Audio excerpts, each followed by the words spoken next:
fins al cel més fulgurant de la imaginació. Un regne per un escenari, amb prínceps per actors. I reis per contemplar la magnífica escena. Però ens haureu de perdonar, estimats tots, que els nostres esperits vulgars i toscos gosin representant aquesta indigna plataforma un argument tan alt. Pot contenir aquest ròdol totes les obres de Shakespeare? Podem atapeir en aquesta àrea de fusta alguna cosa més que algun sonet del gran dramaturg anglès? Sí!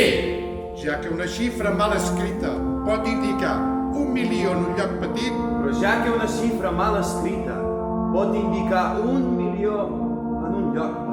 Permeteu que nosaltres, xifres d'aquest gran conte, puguem la força de la vostra fantasia. Encara que la nostra història ha acabat, la del nostre poeta no. Perquè el seu monument perdurarà en el temps. Fet no de pedra, sinó de versos. i se'l seguirà recordant mentre les paraules Estiguin fetes de l'E i la l'E de vida!